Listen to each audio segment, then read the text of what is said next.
अंत भला तो सब भला। रोली की शादी उसके माँ बाप एक आलसी लड़के से करा देते हैं। चलो, रोली की शादी हुई और हमने गंगा नहाई। और क्या, बेटियां तो होती ही हैं बोझ। हाँ, पर अब क्या चिंता, उतार तो दिया बोझ तुमने, अब वो लोग समझे। ससुराल में रोली का पति कहता है, देखो, मैं कोई काम नहीं करता, ये बात तुम्हारे मम्मी पापा को बता दी थी मैंने।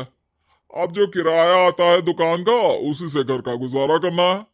कभी भूल से भी कोशिश ना करना किसी चीज की डिमांड की। क्या मम्मी पापा को पता था कि आप कोई काम नहीं करते? और क्या, बड़े अच्छे से पता था।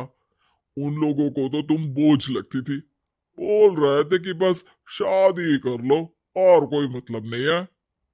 रोली को यह सुनकर बहुत गुस्सा आता है, लेकिन करती भी तो क्या, क्योंकि वो जानती थी कि उसके माता पिता ऐसे ही हैं।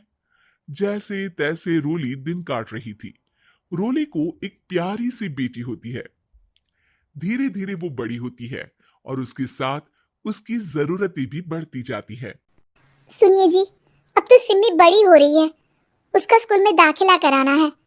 मैंने अब तक तो जैसे तैसे समय काट लिया, लेकिन मैं बच्ची की परवरिश में कोई कमी नहीं रखूंगी। अरे क्या है यार, अब तो लगता है कोई ना कोई काम ढूंढना ही पड़ेगा। अब पति रोज काम की तलाश में जाता और बिना किसी काम के वापस आ जाता। रोली समझ जाती है कि पति के अंदर अब काम करने की क्षमता नहीं है। वो बेटी को उच्च शिक्षा देने के लिए कुछ करना चाहती थी, लेकिन करती तो क्या करती। एक दिन रोली की सहेली कहती है, रोली, मेरी कोई औलाद नहीं है। अगर तू मेरी औलाद को जन्म दे तो मैं तुझे तेरे मुंह मांगे पैसे दूंगी। अरे, तेरी औलाद को मैं कैसे जन्म दे सकती हूँ? सरोगेसी से बच्चा मेरा और वैभव का ही होगा, लेकिन कोख तेरी होगी। ये संभव है रोली? रोली कुछ सोचकर कहती है, मुझे मंजूर है, लेकिन मैं इसका 2 लाख रुपया लूंगी। अरे कोई बात नहीं, मुझे मंजूर है। रोली खुश हो जाती है कि एक बच्चा पैदा करने का उसे 2 लाख रुपया मिलेगा। वो घर आकर पति को बताती है, वो भी खुश हो जाता है।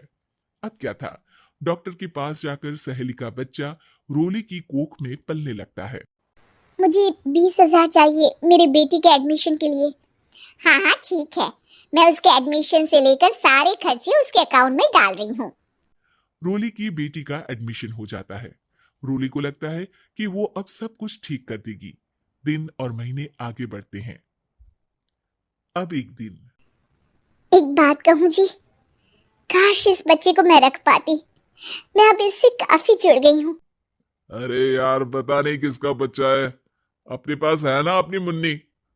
हाँ, लेकिन अब मैं भी इस बच्चे से जुड़ाव फील करने लगी हूँ, लेकिन मैं ये जानती हूँ कि ये मेरा बच्चा नहीं है। दोनों की जिंदगी ठीक चल रही थी, लेकिन कहते ना कि सुख का पल ज्यादा लंबा नहीं होता।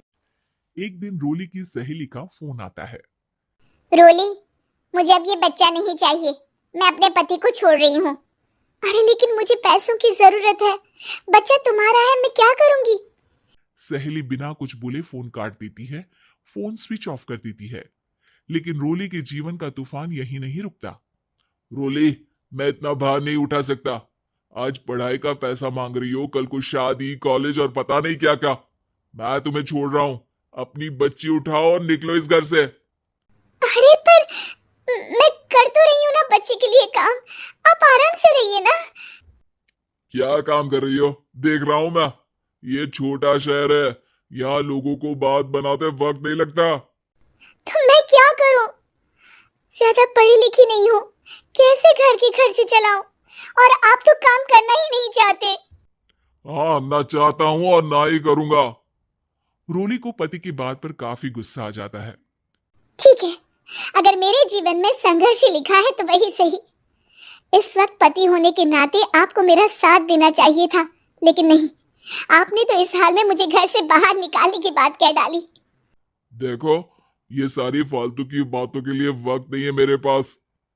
रोली, जिसकी कोख में किसी और का बच्चा था और साथ छोटी सी बेटी, पति का घर छोड़कर रास्ते पर आ जाती है।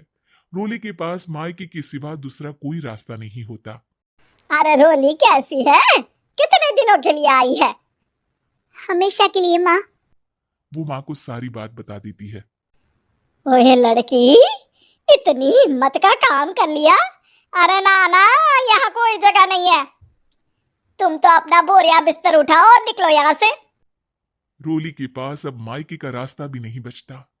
वो चुपचाप बच्ची को लेकर जा रही थी कि उसे दर्द होता है और वो डॉक्टर के पास चली जाती है और फिर वहां वो एक प्यारे से बेटे को जन्म देती है।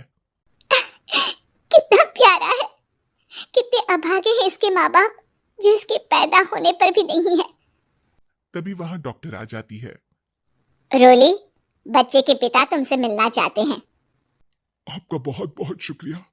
मैं इस बच्चे को पालूंगा, भले ही इसकी माँ ने इसे छोड़ दिया हो, पर मैं अपनी जिम्मेदारी निभाऊंगा। तो क्या आप मुझे इसके पैदा करने के लिए जिन पैसों की बात हुई थी वो भी देंगे? हाँ, और साथ ही आप चाहे तो मेरे घर में रहकर मेरे बच्चे की देखभाल भी कर सकती हैं। मैं उसके लिए आपको सैलरी दे दिया करूंगा। रोली को लगता है कि जैसे भगवान ने उसके लिए सुकून का रास्ता खोल दिया। वो अब मुकेश के साथ उसके घर चली जाती है, जहां रहकर वो उस बच्चे की देखरेख करती है। अब मुकेश के घर को रोली अच्छे से संभाल लेती है। उसके लिए खाना बनाने से लेकर बच्चों की देखभाल और घर की देखरेख। धीरे धीरे मुकेश को रोली से प्यार हो जाता है। रूली, तुम्हारी बेटी और मेरा बेटा बिल्कुल भाई बहन की तरह साथ रहते हैं। हाँ, आखिर है तो एक ही कोख के बच्चे, अटैचमेंट तो होगा ही ना। रूली, तुमने घर और मुझे दोनों को संभाल लिया। ये तो मेरा काम है। आपने भी तो मुझे छत दी जिससे मैं अपनी बेटी की पढ़ाई और भविष्य के लिए पैसे जोड़ सकूं। अब रूली, क्या तुम मुझसे शादी करोगी? अब मैं जानता हूं तुम्हारी भी शादी कुछ खास अच्छी नहीं रही। रोली को मुकेश की बात ठीक लगती है। वो उसे हाँ बोलने की सोच ही रही होती है कि उसके पहले पति का फोन आ जाता है। रूली, मैं बहुत परेशान हूं। मेरा एक्सीडेंट हो गया है। मैं चाहता हूं तुम वापस आ जाओ। रोली को पुराने पति की चिंता होने लगती है। वो सोचती है कि वो क्या कर रही थी। हाँ ठीक है, मैं आ रही हूँ।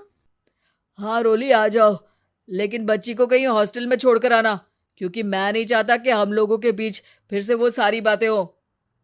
रोली को समझ आ जाता है कि पति आज भी सुधरा नहीं है। वो पति के पास जाने से इनकार कर मुकेश को हाँ कर देती है।